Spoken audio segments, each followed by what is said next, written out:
If you're constantly overwhelmed, overstimulated, and on edge, this is for you. Because sometimes the issue isn't that we're unorganized, it's that we never stop moving long enough to hear what we need. We go from task to task, noise to noise, expectation to expectation, and in the middle of it all, we lose our breath and our connection to God's peace. Let's change that. Today, I'm giving you permission to pause, not because everything is done, but because you deserve stillness. We'll build a rhythm called the permission to pause method, a simple way to reclaim rest in the middle of busy. The problem: we think stillness must be earned. Most of us were raised in a culture of hustle. You get your reward after the work, you rest when it's done, you pause if everyone else is okay. But that thinking keeps us stuck in a cycle of burnout. Because guess what? The list will never be finished. The inbox will refill tomorrow. The house will get messy again. Someone will always need something. If you wait until it's quiet to be still, you'll never rest. The fix, the permission to pause method. This is a mindset and rhythm shift that lets you build intentional moments of stillness into your day. No guilt required.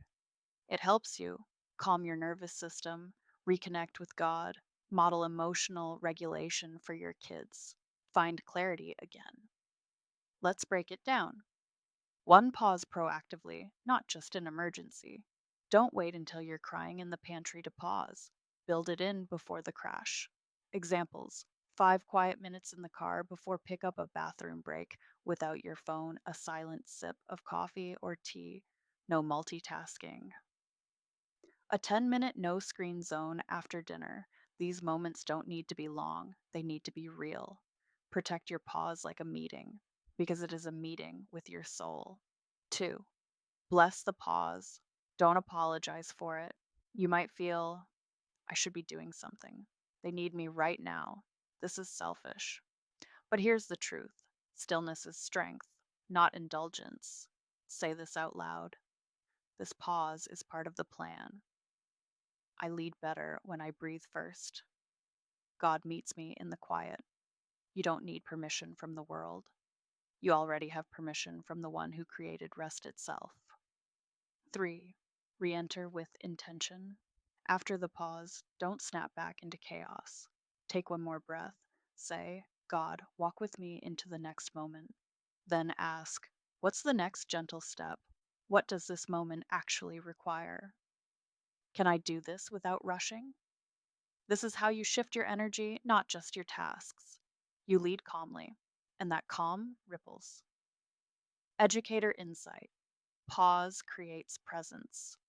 In my classroom, I always plan for pause pockets: before transitions, after big tasks, before the end of the day.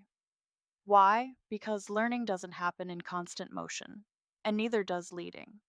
At home, your children don't need a perfect parent. They need a present one who models calm, not collapse. The pause makes that possible.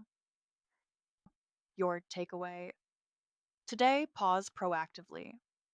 Bless the pause, don't rush it. Re enter with calm and prayer. You don't have to wait for peace. You can create it one pause at a time.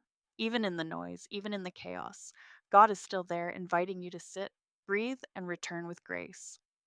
You've got this.